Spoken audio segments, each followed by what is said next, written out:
Hi friends, మేము మంగళూరులో ఉన్నాము. Hindi cinema Jat అనే సినిమా షూటింగ్కి వచ్చాము.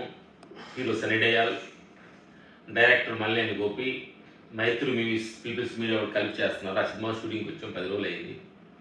షూటింగ్ ఎలా ముందు మీతోటి కొన్ని విషయాలు పంచుకుందామని. మార్నింగ్ ధ్యానం చేసిన తర్వాత ధ్యానం వచ్చే అనుభవాలు చాలా పీస్ ఆఫ్ మైండ్గా ఉంటుంది. అందుకని మీరు ఎన్నో మాటలు చెప్పాను. ఎందుకంటే పొద్దున్నే మీరు 5 o'clock లేచి కాలకృత్యాలు తీసుకొని కొంచెం రిలాక్స్గా మీకు తెలిసిన ఎక్సర్సైజ్, జస్ట్ వాకింగ్, సూర్య నమస్కారాలు, ఏదో ప్రాణాయామం, ఏదో ఒక ఎక్సర్సైజ్ కానీ మీరు చేసే పని అయితే ఎర్లీ మార్నింగ్ మీ జర్నీ కూల్గా అలా స్టార్ట్ అవుతుంది. అదే సడన్గా మీరు 8 గంటలకి ఆఫీస్కి వెళ్ళాలి, ఆఫీస్కి 8 o'clock 9 o'clock ఆఫీస్కి వెళ్ళాలి, 8 o'clockకి 9 o'clock ఆఫీస్కి వెళ్ళాలంటే మీ జర్నీ ఇక్కడ నుంచి 1 hour, 8 o'clockకి బయలుదేరితే కానీ 1 hour వెళ్తారు. మీరు లేచితే 1 hour లేచారు అనుకోండి, 8 o'clock లేచారు అనుకోండి, మీరు కానీ మీ జీవితం ఎలా ఉంటుందో ఆలోచించుకోండి. ఒక పని అలా హడావుడిగా బ్రష్ చేసుకొని, హడావుడిగా బాత్రూమ్కి వెళ్ళి, హడావుడిగా టిఫిన్ తిని, అప్పుడు మీ భార్య నాకు చుట్టుకుంటుంది, అజ్జేయాలి ఇజ్జేయాలి చెప్పి ఆ పట్లాడబెట్టు, వీడి పట్లాడబెట్టు, టోటల్ జీవితమే టెన్షన్ స్టార్ట్ అయ్యి అలా ఆఫీస్కి వెళ్తే అక్కడ నువ్వు నెమ్మదిగా ఉంటావా? నా మిత్రులారా, ఎర్లీ మార్నింగ్ అనేది అద్భుతం. సూర్యుడు అలా అలా ఉదయిస్తున్నట్టుగా నీ జీవితాన్ని, నీ జర్నీని, నీ జీవితాన్ని ఎర్లీ మార్నింగ్ పీస్ ఆఫ్ మైండ్గా చాలా కూల్గా ప్రశాంతంగా స్టార్ట్ చేయాలంటే నువ్వు ఎర్లీగా లెగవాలి. నువ్వు ఎర్లీగా లెగవాలంటే నువ్వు ఎర్లీగా పడుకోవాలి. అంటే ప్రతిదీ కూడా చేంజ్ సిస్టంలోనే ఉంది. లేచి అట్లీస్ట్ ఒక 5 o'clock లేచి, నువ్వు 8 o'clockకి ఆఫీస్కి వెళ్ళాలనుకున్నప్పుడు ఒక 5 o'clock లేచి అలా చిన్న వాకింగో, ఏదో చిన్న జిమ్మో, ఏదో నీకు తెలిసింది ఒక 1 hour అలా ఫ్రెష్ మైండ్ చేసి కూల్గా వచ్చి, అప్పుడు 7 o'clock ఇంటికి వచ్చి కూల్గా స్నానం చేసి మీ ఆవిడ పెట్టిన పలహారం, అమ్మ నాన్న పెట్టిన పలహారం టిఫిన్ తిని బాయమ్మంట పిల్లలకి భార్యకి ఆట చెప్పి కూల్నెస్ ఎలా ఉంటుంది? టెన్షన్గా వెళ్ళేది ఎలా ఉంటుందో ఒకమారి మీరు ఊహించుకోండి. ఎందుకంటే ప్రతి మనిషి కూడా మన జీవన పదాలు అంటే మన ప్రతి కూడా మార్నింగ్ చేసే ప్రతి పనిలో మనం ఎర్లీ మార్నింగ్ వెళ్ళే పనుల్లోనే మన జీవన పని అనేది జరుగుతుంది. కాబట్టి అందుకని మార్నింగ్ మీ జీవితాన్ని కూల్గా స్టార్ట్ చేసుకోండి. చాలా ఆనందంగా, ఉత్సాహంగా ఉంటుంది. అలా మా జీవితం 50 సంవత్సరాలు దగ్గరికి రాబోతుంది. ప్రతిరోజు కూడా హ్యాపీగా మార్నింగ్ లేచి ఊర్లో ఉన్నాం కూడా మేము గేదెలకు పొలాలు మేకలు వేసేటప్పుడు కూడా పొద్దున్న లేచి ఎర్లీ మార్నింగ్ 5 o'clock గిడ్డి కోసుకొచ్చి గేదెలకి వేసేసి అప్పటి నుంచి మా జీవన పాదాలు ఇప్పుడు ఎంతో ఆనందంగా, ఉత్సాహంగా ఉన్నాం. అందుకని ఇంతకుముందు ఏదైనా రాంగులు లభిస్తుంటే జీవన పాదాన్ని మార్చుకొని ఈ జీవితాన్ని చక్కగా స్టార్ట్ చేసుకుంటాం. మా జీవన పాదంలో కూడా చాలామంది కూడా రియల్గా న్యాచురల్గా జరిగే సన్నివేశాలు మేము మాట్లాడేది. అదే మా హెయిర్ స్టైల్ ఉండేది. ఇంతకుముందు చాలా పెద్దగా కర్లింగ్ లాగా ఉండేది, ఇప్పుడు చాలా తగ్గింది. ఇప్పుడు మేము ఒక రకంగా ఇంతకుముందు బాగా 6 pack చేసి బాగా దృఢంగా ఉండేవాడు. ఇప్పుడు కొంచెం డల్ అయింది బాడీ. ఏజ్ రీచ్ ఉన్నా ఆ పరమాత్మ స్వరూపులారా, ప్రతి క్షణం నీ జీవన పాదంలో మార్పు చెందుతూ ఉంటుంది. ఒక టైంలో నేను బాగా నువ్వు చేస్తున్న పనిలో ఉన్న స్టేజ్లో ఉండొచ్చు, కానీ ఇప్పుడు తక్కువ స్టేజ్కి రావచ్చు. ప్రతి క్షణం మారుతుంది. ఎందుకంటే రోజు మారుతుంది, డే మారుతుంది, ప్రతి క్షణం గాలి మారుతుంది, ఋతువులు మారుతున్నాయి. ఏది కొన్నాళ్ళు వర్షాకాలం, కొన్నాళ్ళు ఎండాకాలం, కొన్నాళ్ళు చలికాలం, అలాగా ప్రకృతిలోనే మార్పులు ఉన్నాయి. అలాగా ప్రకృతిలో నుంచి వచ్చిన మనకు మార్పు ఉన్నదా? ఇప్పుడు ఒకే రకంగా ఉండాలని ఎక్స్పెక్టింగ్ చేసుకోవద్దు. ప్రతి ఏ క్షణం మారిందో ఆ మార్పుని యాక్సెప్ట్ చేయండి. ఆ యాక్సెప్టేషనే నీకు ఆనందాన్ని ఇస్తుంది తప్ప మార్పుని కానీ ఎదిరించే పని అయితే నీకు దుఃఖమే వస్తుంది.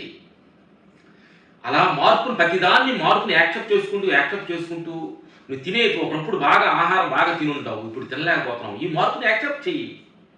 ఒకప్పుడు కెర్లింగ్ హెయిర్ బాగుండేవి, ఒక టైంలో తెల్లగా వచ్చేస్తాయి. ఆ మార్పుని యాక్సెప్ట్ చేయండి. అర్థమైందా? ఒకప్పుడు పిల్లలు ఫ్యామిలీని బాగా ప్రేమించేవాళ్ళు, ఇవాళ కొంచెం వాళ్ళు బిజీ వల్ల వాళ్ళు ప్రేమ దూరమైంది. ఆ మార్పుని యాక్సెప్ట్ చేయండి.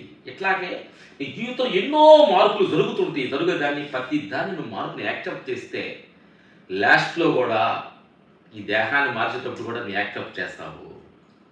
ఈ విషయాలను జరిగే విషయాలను నువ్వు యాక్సెప్ట్ చేయకపోతే ఈ దేహాన్ని మార్చేటప్పుడు యాక్సెప్ట్ చేయవు. నువ్వు ఈ దేహాన్ని నిజంగా మారేటప్పుడు యాక్సెప్ట్ చేయాలంటే, ఈ దేహం వదిలేటప్పుడు నువ్వు యాక్సెప్ట్ చేయాలంటే, నీ ప్రతి మార్పులో కూడా నువ్వు గమనంతో ఉండి ఆ మార్పుని యాక్సెప్ట్ చేస్తే లాస్ట్ నీ క్లైమాక్స్ కూడా నువ్వు యాక్సెప్ట్ చేస్తావని సత్యాన్ని చెప్తుంది. పంచిభూతాలు భూమి, నీరు, గాలి, అగ్ని, ఆకాశం, ఇవి కూడా ఈ 5 ఎలిమెంట్స్ కూడా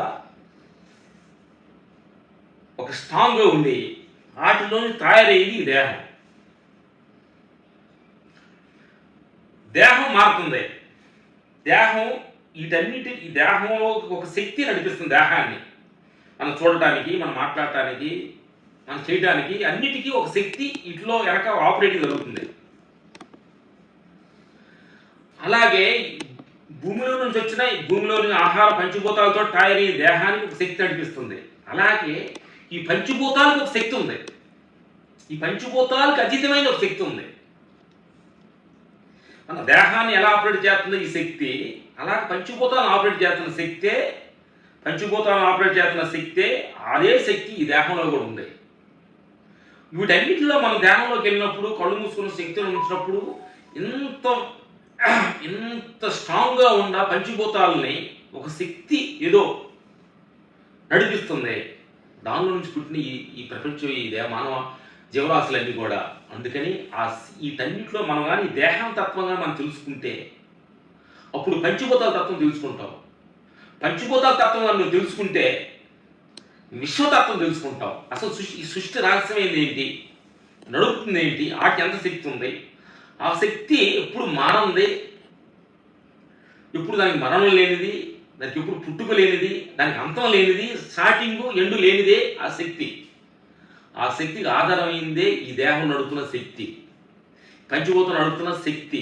అందుకే భగవతులు కృష్ణ భగవాన్ అన్నారు చూడు, ఎక్కడ నన్ను కనిపించను, అంతటా నేనే ఉన్నాను, నన్ను తెలుసుకోవటం 100కో 1,00,00,000 ఏ ఒక్కడో నన్ను ఫాలో అవ్వగలుగుతాడని భగవద్గీతలో ఎప్పుడు చెప్పగలిగారు. అట్లాగే నా మిత్రులారా, మీరు చేయగలగాలంటే ఈ దేహతత్వాన్ని మీరు గమనించాలి. ఆ తర్వాత పంచభూతాల తత్వం గమనించాలి. వీటన్ని నడుపుతున్న శక్తి మీకు అప్పుడు అర్థమవుతుందని సత్యాన్ని చెప్పుకుంటూ, ప్రతి మనుషుల్లో నా పరమాత్మ స్వరూపులారా, ఒక్కొక్క దాన్ని చూసి భయం ఉంటుంది. ఒక్కొక్క మనుషులకి, ఒకళ్ళు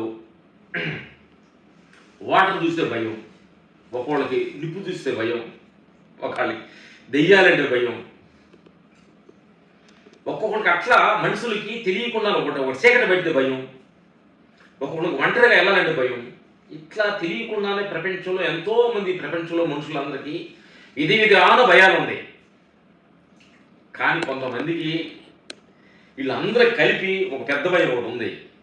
నిజం అంటే చాలామందికి భయం, సత్యం అంటే చాలామందికి భయం, నిజం మాట్లాడాలంటే చాలామందికి భయం, నిజాన్ని చూడాలంటే చాలామందికి భయం.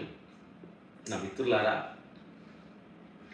ఈ భయాలన్నీ తాత్కాలికంగా, కానీ సత్యం, ధర్మం, ఈ నిజమైన వీటికి భయపడాల్సిన అవసరం లేదు. నా మిత్రులారా, స్టార్టింగ్ స్టేజ్లో కొంచెం కఠినంగా ఉండొచ్చాము.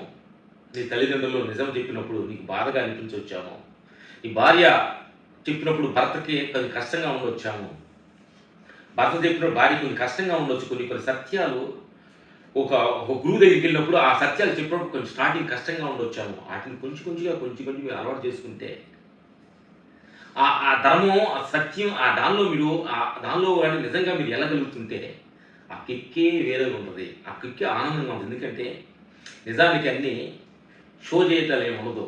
నీకు తెలిసింది మాట్లాడు, నీకు తెలిసింది నచ్చిందని చెప్పు, చూసిందని మాట్లాడు. అట్లా ప్రతిదీ కూడా కొంచెం జీవన పదాల్లో కానీ మనం నిజంగా రియలిజంగా మనం జీవనం స్టార్ట్ చేసుకుంటే అది చాలా ఆనందంగా ఉందని సత్యాన్ని చెప్పుకుంటూ చదివిస్తున్నాం. Thank you.